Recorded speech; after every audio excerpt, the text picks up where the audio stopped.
ఈ రోజు ఆర్మూరు నియోజకవర్గంలో ఆర్మూరు పట్టణంలో 11th జోనల్ స్పోర్ట్స్ మీట్ కూడా ప్రారంభించడం జరిగింది.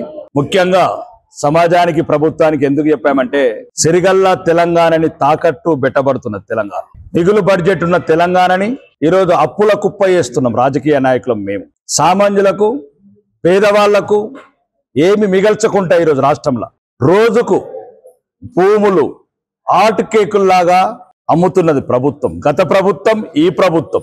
మరి భవిష్యత్తులో బిడ్డలకు స్కూళ్ళు ఎవడు కట్టాలా, హాస్టల్ ఎవడు కట్టాలా, పేదోళ్ళకు హాస్పిటల్కి భూములు ఎక్కడికి వెళ్ళి తేవాలా? ఇప్పుడే 170 కోట్లకు ఒక ఎకరం అమ్ముతున్న రేవంత్ రెడ్డి సర్కార్ రేపు పేద ప్రజలకు స్కూళ్ళు ఎవరు కట్టించాలని అడుగుతున్నాం. ఉన్నాయన్ని అమ్ముకుంటే బంగారు తెలంగాణని అప్పుల తెలంగాణ చేసి, తుప్పుల తెలంగాణ చేసి రేపు మొత్తానికి మొత్తం భూమి లేని తెలంగాణ చేస్తే సామాన్యులు ఎక్కడికి పోవాలా?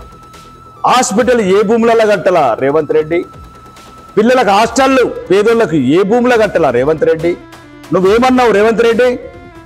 కేసీఆర్ ఉన్నప్పుడు మొత్తం హైదరాబాద్ భూములన్నీ అమ్ముతున్నాడని చెప్పినావు కదా రేవంత్ రెడ్డి. ఇప్పుడు నువ్వు చేసేదేంది? పట్ట పగలు అడ్డంగా హార్ట్ కేకులు లాగుతున్నాం. ఇది తెలంగాణ భవిష్యత్తుకు ఒక ద్రోహం. ఇప్పటి నుంచి ప్రభుత్వ భూములు అమ్మడం మానేయాలా.